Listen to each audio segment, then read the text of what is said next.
महाभारत युद्ध से पूर्व गुरु द्रोणाचार्य जी अनेक स्थानों का भ्रमण करते हुए ऋषिकेश पहुँचे। वहाँ तमसा नदी के तट पर एक दिव्य गुफा में तपेश्वर नामक स्वयंभू शिवलिंग है। यहाँ गुरु द्रोणाचार्य और उनकी पत्नी माता कृपि ने भोलेनाथ की आराधना की। इनकी तपस्या से प्रसन्न होकर भगवान शिव ने इन्हें पुत्र प्राप्ति का वरदान दिया। कुछ ही समय पश्चात माता कृपि ने एक सुंदर तेजस्वी बालक को जन्म दिया। जन्म ग्रहण करते ही इनके कंठ से हिनहिनाने की सी ध्वनि निकली, जिससे इनका नाम अश्वत्थामा रखा गया। जन्म से ही अश्वत्थामा के मस्तक में एक अमूल्य मणि विद्यमान थी, जो उन्हें दैत्य, दानव, शस्त्र, व्याधि, देवता, नाग आदि से निर्भय रखती थी। वह मणि अश्वत्थामा को बुढ़ापे, भूख, प्यास और थकान से भी बचाती थी। भगवान शिव से प्राप्त उस शक्तिशाली दिव्य मणि ने अश्वत्थामा को लगभग अजेय और अमर बना दिया था। महाभारत युद्ध के दौरान गुरु द्रोणाचार्य ने हस्तिनापुर या मेरठ राज्य के प्रति निष्ठा दर्शाते हुए कौरवों का साथ देना उचित समझा। अश्वत्थामा भी अपने पिता की ही तरह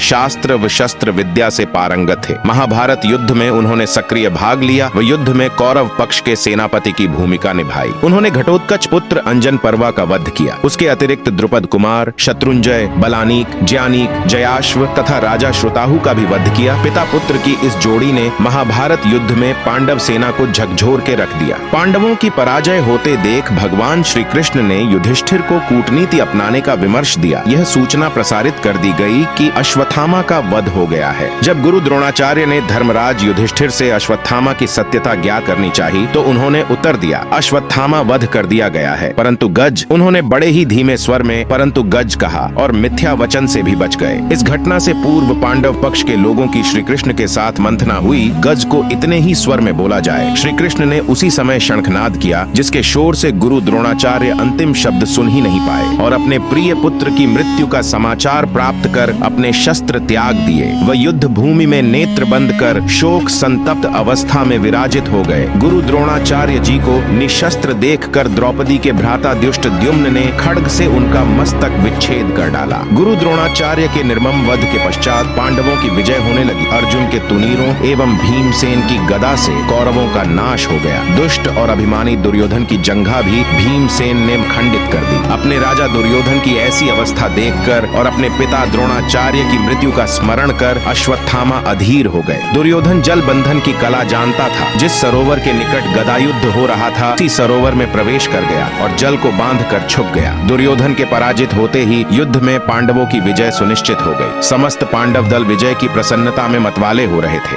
अश्वत्थामा ने अपने पिता के निर्मम वध का प्रतिशोध लेने के लिए पांडवों पर नारायणास्त्र का प्रयोग किया, जिसके समक्ष समस्त पांडव सेना ने शस्त्र समर्पित कर दिए। युद्ध पश्चात अश्वत्थामा ने दुष्ट द्युम्न का वध कर दिया। वह अभिमन्यु की विधवा उत्तरा की कोख में पल रहे उनके पुत्र परीक्षित पर ब्रह्मशिर अस्त्र का प्रयोग किया। छुपकर वह पांडवों के शिविर में पहुंचे और घोर काल रात्रि में कृपाचार्य तथा कृतवर्मा की सहायता से पांडवों के शेष वीर महारथियों का वध कर डाला। द्रौपदी के सभी पुत्रों का भी वध कर दिया था। अश्वत्थामा के इस पतित कर्म की सभी ने निंदा की, परंतु अपनी मृत्यु से पूर्व दुर्योधन अश्वत्थामा के इस कार्य से बहुत संतुष्ट हुआ। अश्वत्थामा को भगवान शिव के रौद्र रूप का भी सामना करना पड़ा था, लेकिन उन्होंने निडर होकर शिव को प्रसन्न किया। उसकी भक्ति से प्रभावित होकर एक शक्तिशाली दिव्य तलवार प्रदान की और अपने पूर्ण रूप में अश्वत्थामा के शरीर में प्रवेश कर उसे पूरी तरह से अजेय बना दिया था। कृष्ण ने अपनी योग शक्ति से पहले ही भांप लिया था कि उस रात पांडव शिविर में क्या अराजकता होने वाली थी। पांडवों और सात्यकी को अश्वत्थामा के क्रोध से बचाने के लिए श्री कृष्ण पहले ही शिविर से दूर ले गए। पुत्रों के वध से शोकग्रस्त द्रौपदी विलाप करने लगी। अर्जुन अश्वत्थामा को विच्छेदित कर डालने को प्रतिज्ञाबद्ध हुए और श्री कृष्ण को सारथी बनाकर गांडीव धनुष लेकर अर्जुन ने अश्वत्थामा का पीछा किया। अश्वत्थामा को कहीं भी सुरक्षा नहीं मिली तो उसने अर्जुन को लक्षित कर शक्तिशाली ब्रह्मशिर अस्त्र का प्रयोग कर दिया। अश्वत्थामा ब्रह्मशिर चालन से तो अभिज्ञ थे, परंतु रोकने से अनभिज्ञ थे।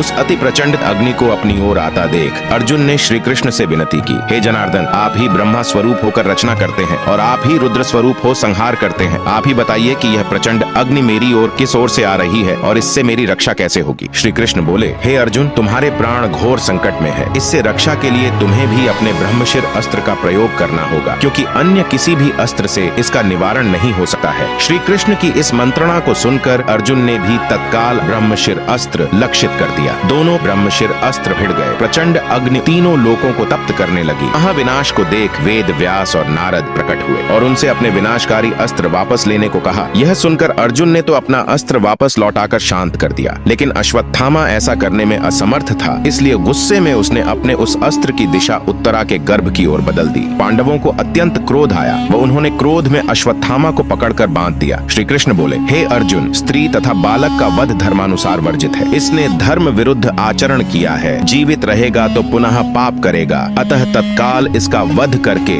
इसका विच्छेदित मस्तक द्रौपदी के समक्ष प्रस्तुत कर अपनी प्रतिज्ञा पूर्ण करो। श्री कृष्ण यह देखना चाहते थे कि उनकी बातें सुनकर अर्जुन का अगला कदम क्या होगा, किंतु श्री कृष्ण के इन वचनों को सुनने के पश्चात भी अर्जुन ने अश्वत्थामा को जीवित ही शिविर में ले जाकर द्रौपदी के समक्ष उपस्थित किया। पशु की तरह बंधे हुए गुरुपुत्र को देखकर ममतामयी द्रौपदी का कोमल हृदय पिघल गया। द्रौपदी ने गुरुपुत्र को प्रणाम कर उसे बंधन मुक्त करने के लिए अर्जुन से कहा, हे आर्यपुत्र, ये गुरुपुत्र तथा ब्राह्मण हैं। ब्राह्मण सदा ही पूजनीय होते हैं और उनका वध पाप है। इनके पिता से ही आपने इन अपूर्व शस्त्रास्त्रों का ज्ञानार्जन किया है। इनके वध से इनकी माता कृपि मेरी तरह ही कातर होकर पुत्र शोक में विलाप करेंगी। पुत्र से विशेष मोह होने के कारण ही वह द्रोणाचार्य के साथ सती नहीं हुई। माता कृपि की आत्मा निरंतर मुझे कोसेगी। इनका वध करने से मेरे मृत पुत्र लौट कर तो नहीं आ सकते, अतः आप इन्हें मुक्त कर दीजिए। द्रौपदी के इन धर्मयुक्त वचनों को सुनकर सभी ने उनकी प्रशंसा की, किंतु भीम का क्रोध अभी शांत नहीं हुआ। इस पर श्री कृष्ण ने कहा, हे अर्जुन, शास्त्रों के अनुसार पतित ब्राह्मण का वध भी पाप है, वह आतताई को दंड न देना भी पाप, अतः तुम वही करो जो उचित है। उनकी बात को समझकर अर्जुन ने अपने खड्ग से अश्वत्थामा के केश विच्छेदित कर डाले और उसके मस्तक से वह शक्तिशाली दिव्य मणि का भी विच्छेदन कर डाला। मणि विच्छेदन से वह श्रीहीन हो गया। श्रीहीन तो वह उसी क्षण हो गया था जब उसने एक निर्दोष स्त्री और उसके अजन्मे शिशु को मारने की कोशिश की थी, किंतु केश मुंड जाने और मणि विच्छेदन से वह और भी श्रीहीन हो गया। अर्जुन ने उसे शिविर से निष्कासित कर दिया। सनातनी बंधुओं से निवेदन है, ज्ञानवर्धक चीज देखना शुरू करो, इससे आपको अध्यात्म का ज्ञान मिलेगा और इंसान को अध्यात्म का ज्ञान होना अत्यधिक जरूरी है, क्योंकि सनातन का वजूद ही अध्यात्म में छुपा है। मैं आशा करता हूँ आप सभी जात पात को छोड़कर मात्र सनातनी बनोगे। मैं आज आपसे एक ही चीज मांगता हूँ, कमेंट बॉक्स को जय सनातन के उद्घोष से भर दो।